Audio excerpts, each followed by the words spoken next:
Washington Square.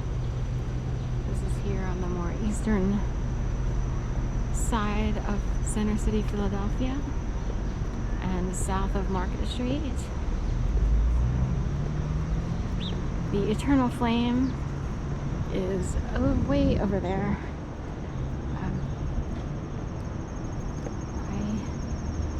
I used to take care of Chase Utley's and Chase and Jen Utley's dog, Jack, Pitbull, and cat Sam, up in that building there, the Ayer building.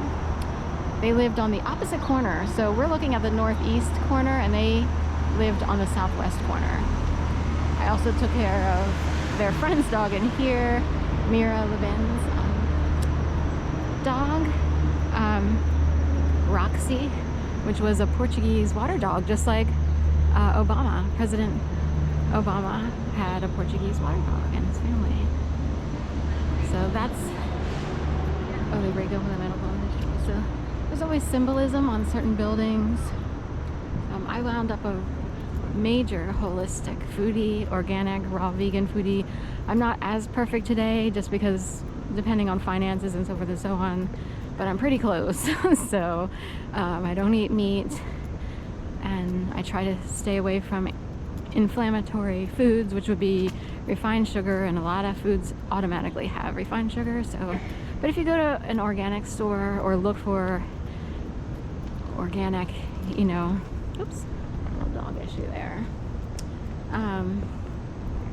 Anyway, although I would argue that some foods say organic and they wouldn't be accepted by Whole Foods or a natural food store. But anyway, every effort is something. But they used to live way back in the day when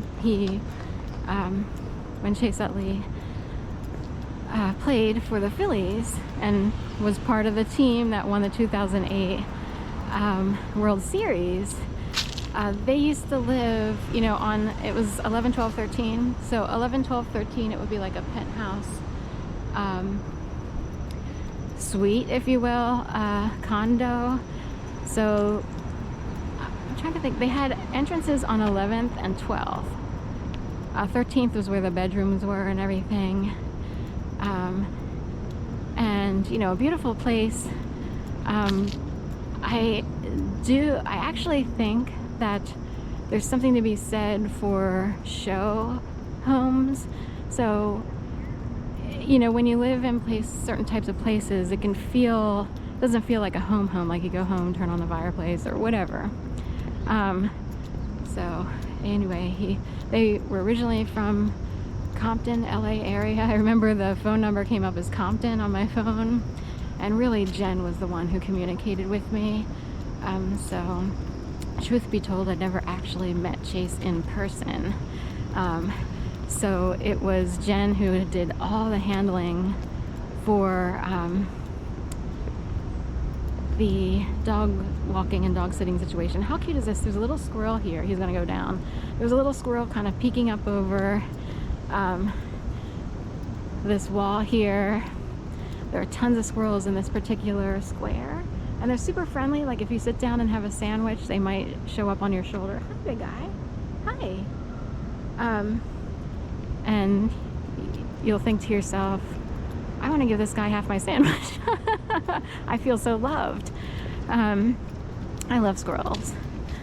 So they can be trainable, I think. You should see Johnny Juicer online. For many years he had a major presence for the green juicing movement, and he has a dog named Noah, a Yorkshire Terrier, and highly trained, it seems. He puts him in all his like videos, and he moved to the LA-ish area, and I think he kind of trained a squirrel to keep showing up, and the squirrel is in a bunch of videos.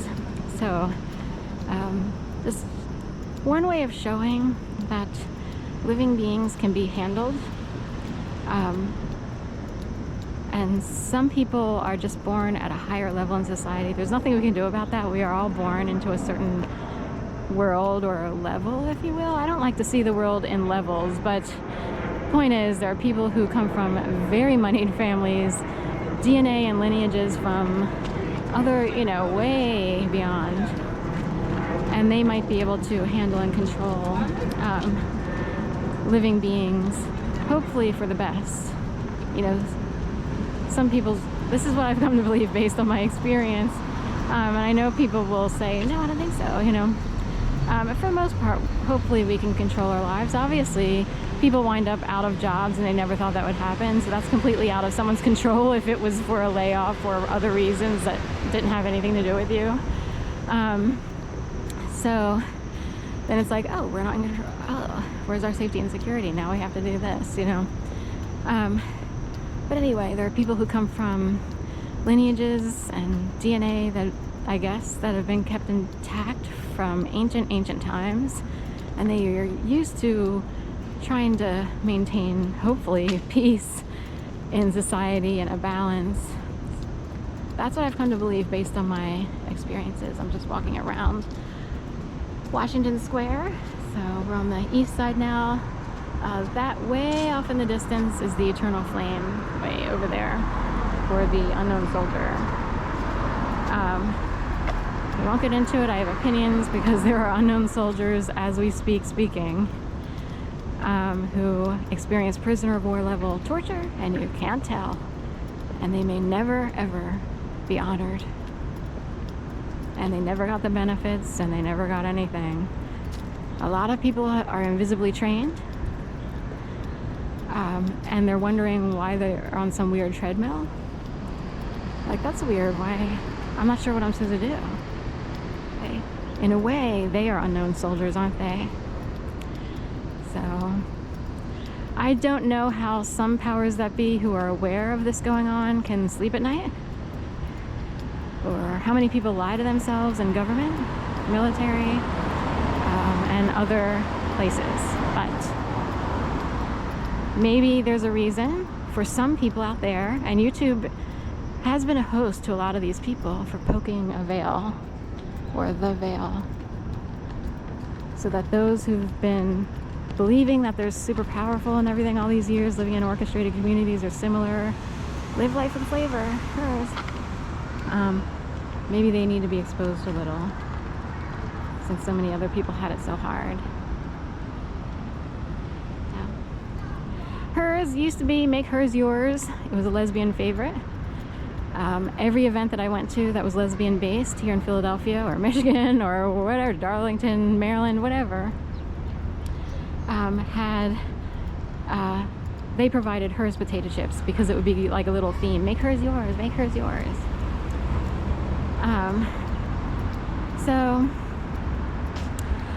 They recently changed it over, like, since the pandemic, it switched to Forever Good with a big, like, electrical cord or whatever on the Vans, or Live Life with Flavor. Like, first it changed to the flavor one, and then I started seeing the other one. So I started seeing the Forever Good one.